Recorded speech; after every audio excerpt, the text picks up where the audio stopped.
Today on CityCast Denver. Riding the bus and light rail in the Denver Metro was free for the entire month of August. Legislators plunked down $14 million on the hope that free fares would get people out of their cars, onto public transit, and maybe, just maybe, clear up our notoriously bad air. We don't have any firm data yet, but our producer Lizzie Goldsmith rode the bus all month to hear what people think. Was the free ride worth it? Today is Tuesday, September 6th, 2022. I'm Bree Davies, and this is CityCast Denver.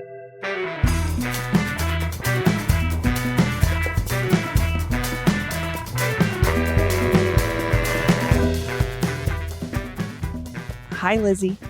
Hi, Bree. So Lizzie Goldsmith is our producer, and you're also a big RTD writer. I'd say moderate. Moderate? Moderate to big, depends on the week. Well, that's kind of what I want to ask you because I think, to me, you're like the perfect example of what a Denver transit person would be. You have a car, but you choose to ride the bus pretty often. Lizzie, how would you describe your relationship with RTD? It definitely started when I moved here and I had a job where they gave me an eco pass. And I lived on the opposite end of town from where I worked. And I'm like, traffic is not great. And if I can avoid it a couple times a week, get something done on the bus while I'm taking the bus or the train, I'm all for it. And one of my coworkers took the bus and the train every day. So I would have someone to travel with most of the time. So two things stick out to me in relationship to what you're saying with RTD. One is that it was essentially free for you initially because you had this eco pass. And two, you had someone to kind of show you the ropes, right? Or at least model for you how easy it could be. Yep. It wasn't the shortest journeys, though. When you're going all the way across town and it's not necessarily on a light rail route, but you kind of get used to it. And I did live and I do live in neighborhoods that are pretty close to light rail lines, pretty close to sort of main bus arteries. So that's definitely helped continue, me taking the bus and the train more often than I would otherwise. And what do you most often use the bus for now? Going downtown. I also hate parking downtown and anywhere where I might have to parallel park or, might be a little dicey finding something.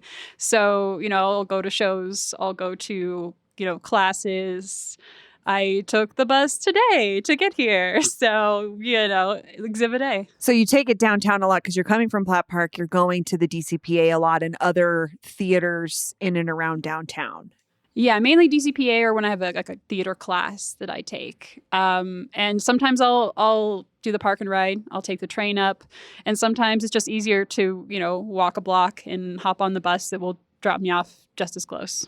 And I was actually, so this might be too much of a tangent, but I went to a really big Broadway show the other day and there were so many people there. And I'm like, surely there's going to be more people who take the train. Because I'm always surprised how few people are on the train with me after the show.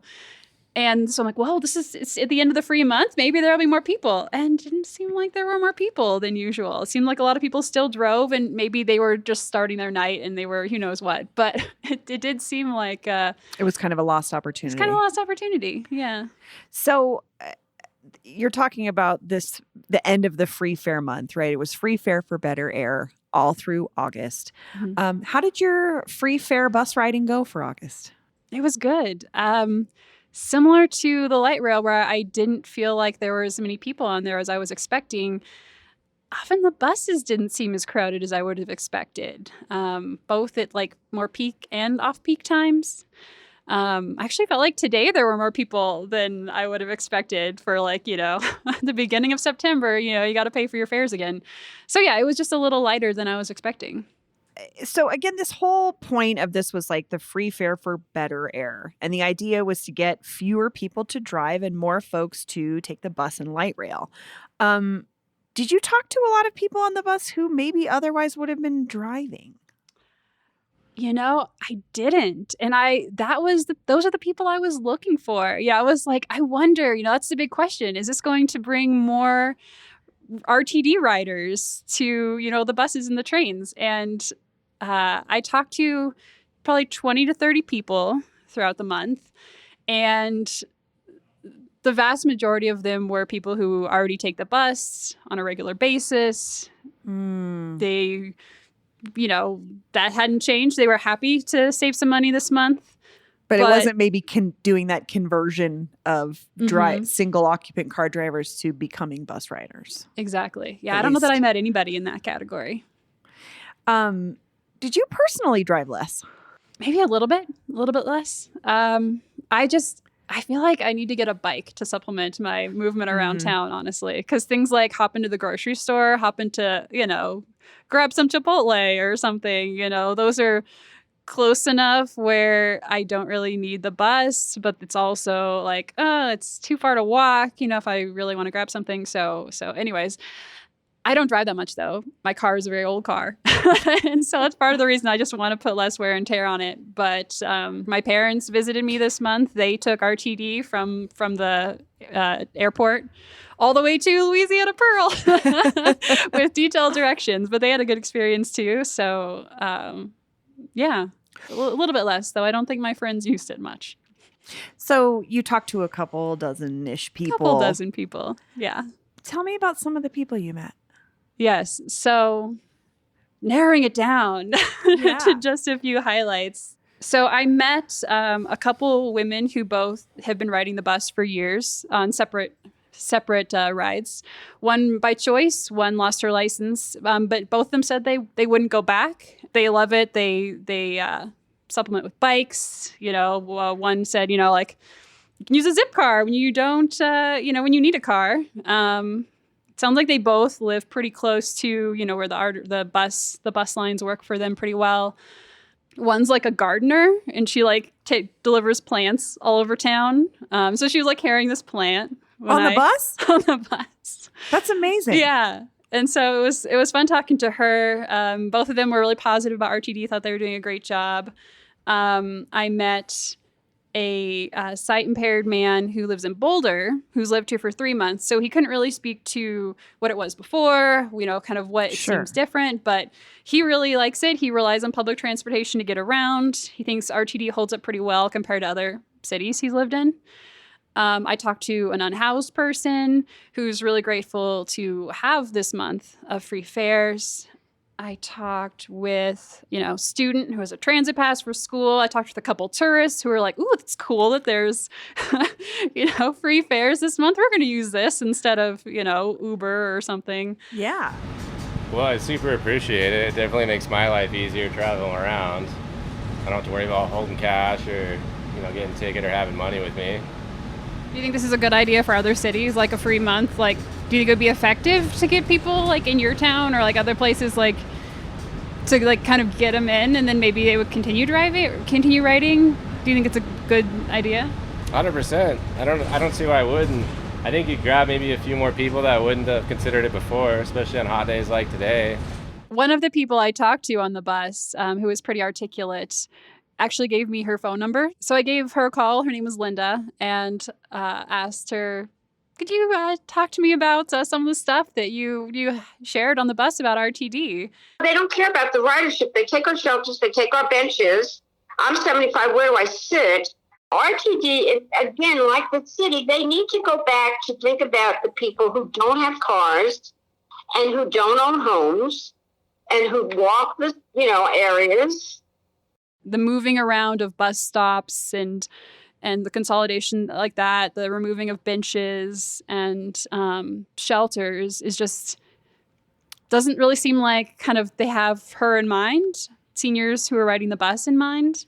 So there's some really interesting points there of what would change. But what could be improved. But yeah, talked to a lot of people for sure. It was a really interesting experience. But overall, it sounds like you got pretty positive feedback from folks who were riding the bus with you. Pretty positive. I would ask them how they've been liking the free fare month, and then, was there anything you change about RTD? And, sometimes they had something, and sometimes they had to kind of sit and think about it for a bit.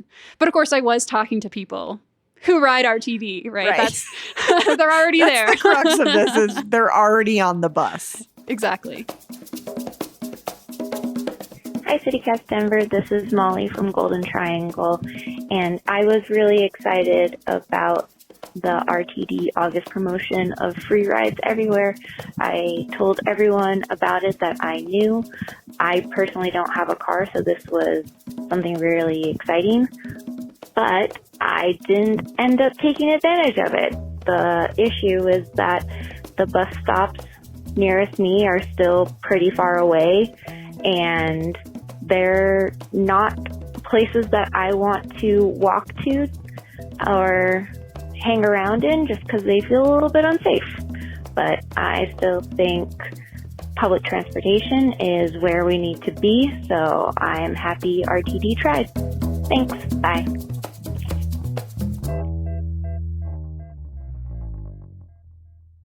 Are you still quoting 30-year-old movies? Have you said cool beans in the past 90 days? Do you think Discover isn't widely accepted? If this sounds like you, you're stuck in the past. Discover is accepted at 99% of places that take credit cards nationwide. And every time you make a purchase with your card, you automatically earn cash back. Welcome to the now. It pays to Discover. Learn more at discover.com/credit card, based on the February 2024 Nielsen report.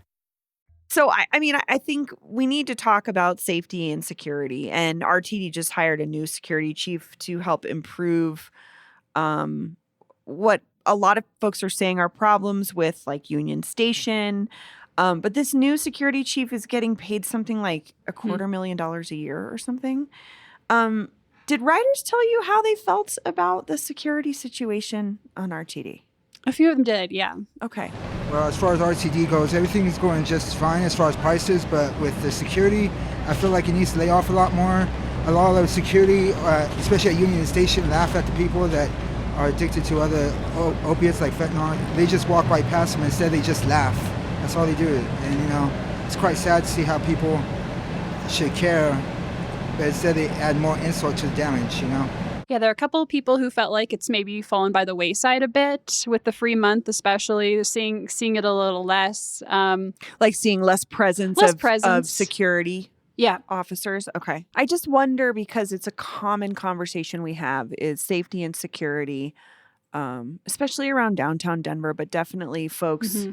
I know I talked anecdotally to a bus rider friend of mine, and she was like, they don't check anybody. There's no security. I don't feel safe. And I wondered if other folks were experiencing that. Yeah, one person noted that, there hadn't been any like brawls or anything on the bus that they'd seen, and was glad about that.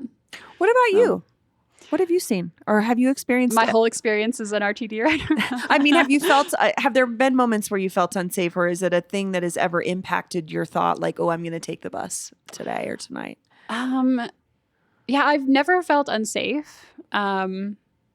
Definitely this month when I was being very conscious of talking to people and getting their perspective, when I would ride late at night, I wouldn't do that. I would talk to them during the day. Yeah. But yeah, I mean, as someone, for about a year, I rode the 15 on a pretty regular basis and always felt pretty safe. I did have like my coworker who rode with me sometimes, she sometimes had experiences where people would hit on her and it was uncomfortable. That really wasn't my experience, but I could see that happening. So, but it's not ever been anything that would deter you from riding the bus.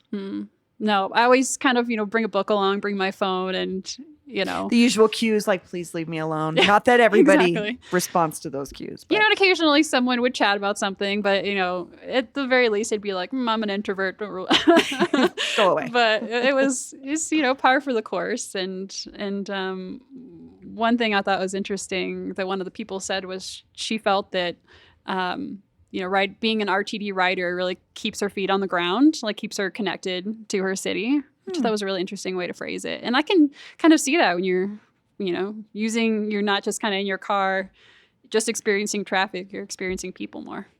Yeah, no, definitely. So it's interesting hearing these perspectives and, ways to make it better.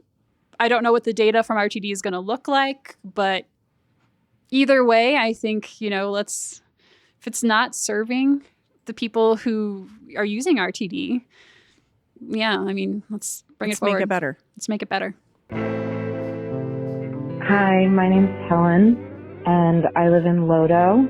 I'm calling in response to your conversation about the transit plan and no fare for better air. I don't have a car. I sometimes borrow my boyfriend's, but generally I don't have a commute. I don't have a car, so I ride RTD and scooters a lot. I've probably ridden the Flatiron Flyer more in the past month than I would normally because it is $10 cheaper, which is a big difference. Yeah, thanks for covering transit. Bye.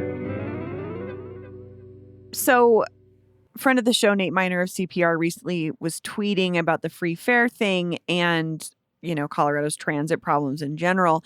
And he quoted Faith Winter, who is the state representative behind the free fare month. I think that's really important to talk about, is like, this was something pushed forth by legislators.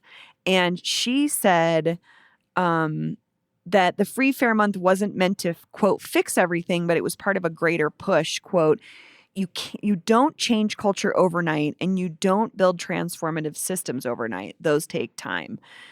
Do you think that free fare month at all contributed to a culture change?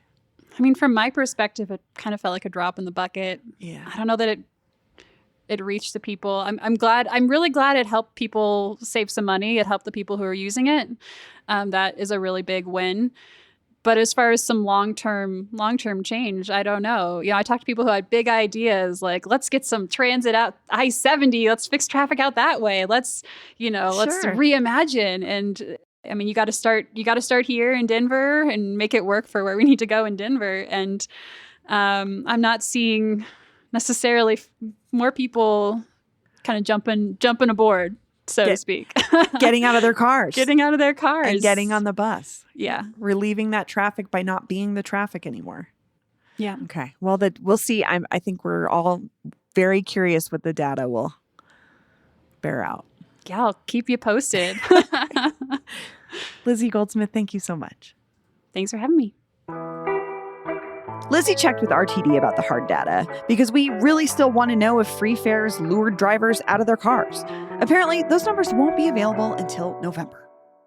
And here's what else Denverites are talking about. Denver's chief of police, Paul Pazin, is retiring in October after 28 years with the force. His retirement comes in the midst of an ongoing grand jury investigation into a July shooting by Denver police in Lodo, concerns over rising violent crime in the city, and heavy criticism of his leadership during the George Floyd protests. Denverite reports that Mayor Hancock has nominated Ron Thomas, the current division chief of patrol, to serve as the next chief, pending city council approval. We're taking a deeper look at this one for sure, so stay tuned. Oh, and I have a request of you, our dear listeners. I want to try something new. I'm tired of feeling like the resident old Denver curmudgeon, always lamenting about how great things used to be, and I need your help. Do you have a favorite restaurant, bar, shop, or experience that opened in Denver in the last 5 to 10 years that you think I should try? Email me at denver@citycast.fm or leave me a voicemail with your name and neighborhood at 720-500-5418 and tell me all about your favorite new Denver thing. I want to try it.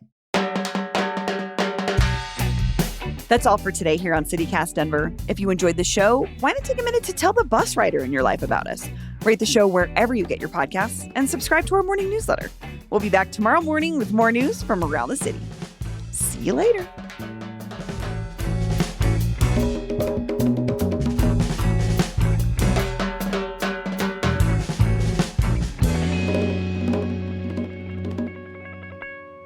Because we really still want to know if free fares really lured